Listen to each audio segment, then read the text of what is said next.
오늘은 권호준 작가님의 새내기왕 세종을 낭독해 보겠습니다.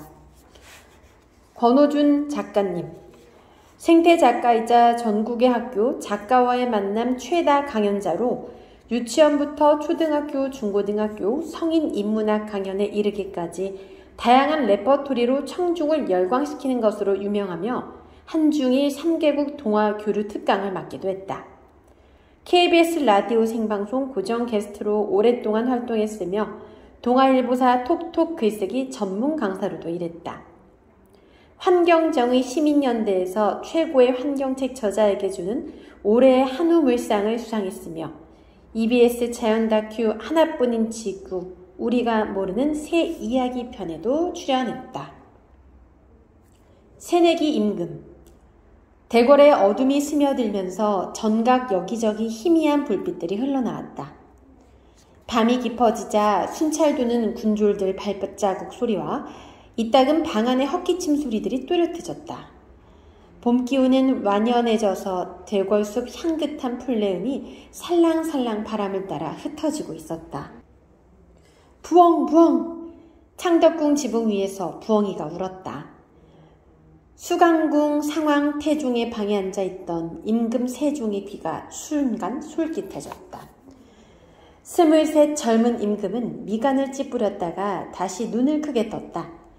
임금은 같은 자세로 구부리고 앉아 꽤나 오래 버티고 있었다. 모름지기 국가란 강해야 합니다. 상왕의 말은 짧고 단호했다. 명심하겠사옵니다, 아바마마. 나라를 잘 다스리기 위해 임금은 어떻게 해야겠습니까? 백성이 곧 나라의 근본이고 주상, 그건 100번 맞는 말씀이다만 아바마마, 소자에게 가르침을 주시옵소서. 임금의 등에 식은땀이 흘렀다. 주상, 임금은 모름지기 가슴이 얼음처럼 차가워야 합니다. 예, 명심하겠사옵니다. 임금은 그게 무슨 뜻인지 알았다. 임금은 상왕이 왜 차가운 가슴을 임금의 덕목으로 내세우는지도 알았다. 임금은 아랫배가 깊이 눌리도록 머리를 조아렸다. 임금의 숨소리가 커졌다. 상왕이 숨을 길게 내쉬었다.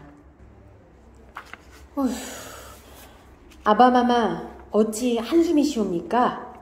주상, 다른 것들이야 내가 도와드리면 될 터인데 이놈 하나만은 이 아비 맘대로 안 되니 거참.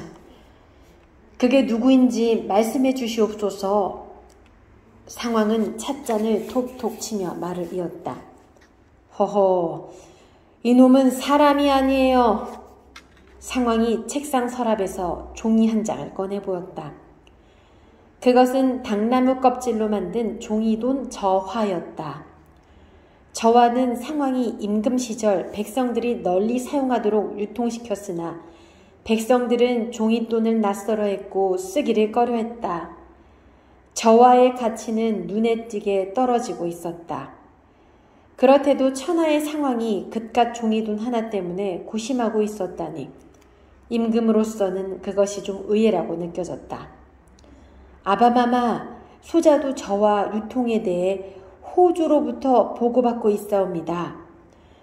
나도 주상이 저화가 널리 쓰이도록 힘쓴다는 걸 지신사 원숙을 통해 익히 알고 있어요. 혹 소자가 잘못하는 게 있으면 지적해 주시옵소서. 주상은 잘 알고 계십니다. 상왕의 칭찬에도 임금의 표정은 밝아지지 않았다. 젊은 임금은 여전히 고개를 숙이고 있었다. 임금은 늦은 밤이 되어서야 수강궁을 빠져나왔다. 임금은 방에 들어오자마자 보루에 벌렁 누웠다. 막힌 숨이 뻥 뚫린 것 같았다. 임금은 세자로 책봉되었던 10달 전의 긴박한 상황으로 기억을 더듬어갔다. 당시 임금이던 상황이 대신들을 모아놓고 폐위된 세자 양녕대군 대신 누구를 내세울 것인지 치열한 논쟁을 벌였다. 대전은 긴장감으로 가득 차 있었다. 작은 불씨라도 튀면 금방이라도 거센 불길이 번질 것 같은 위태로운 분위기였다.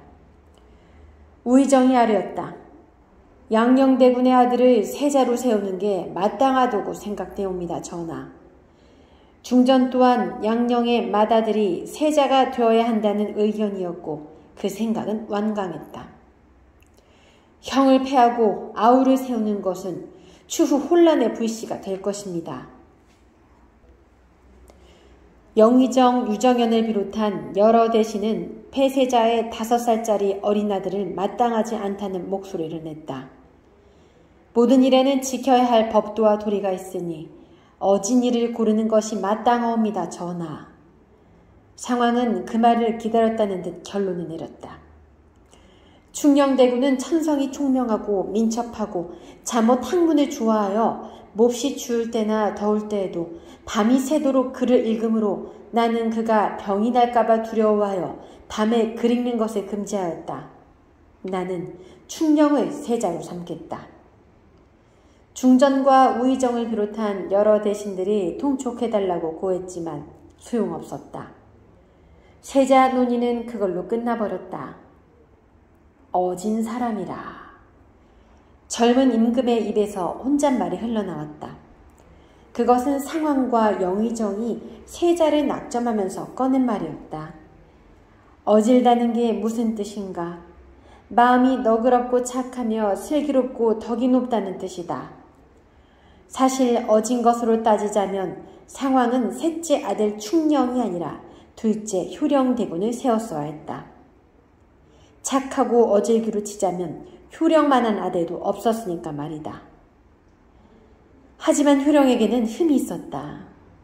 자질이 미약하고 성질이 심히 고들 뿐 아니라 무엇보다 술을 한 모금도 못했다. 임금은 생각의 주각대를 하나둘 맞춰보았다.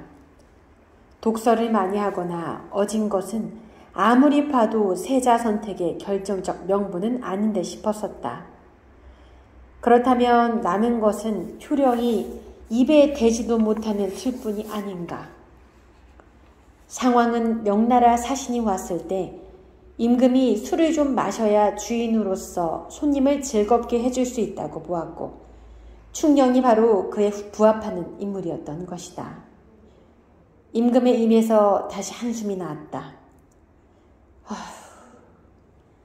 상황은 임금은 얼음처럼 차가운 가슴을 지녀야 한다고 했다.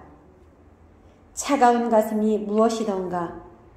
그것은 바로 문무 대신들을 호령하고 조선과 만백성을 한 길로 이끌 수 있는 강력한 군주인 것이다.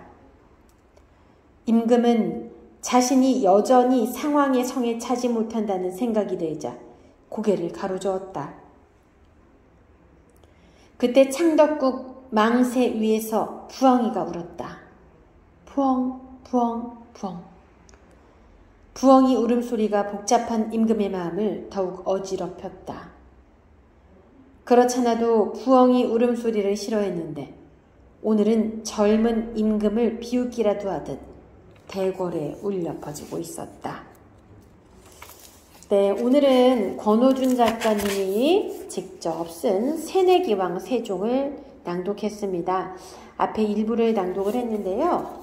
이 권오준 작가님은 저와 친분이 있습니다. 이 파주 출판단지에서 북토크를 같이 진행하기도 했고요.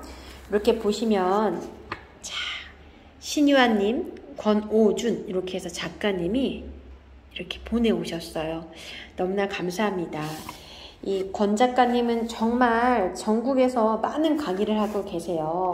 생태 작가이자 또 이제 작가와의 만남 최다 강연자이기도 한데요. 오늘 제가 낭독해 본 이 새내기왕 세종 앞부분만 살짝 낭독을 해봤는데요. 이 뒷부분이 더 궁금하다 하시는 분들은 한 권 구입하셔서 읽어보시면 도움이 될 것 같고요. 네, 오늘은 새내기왕 세종 낭독을 해보았습니다.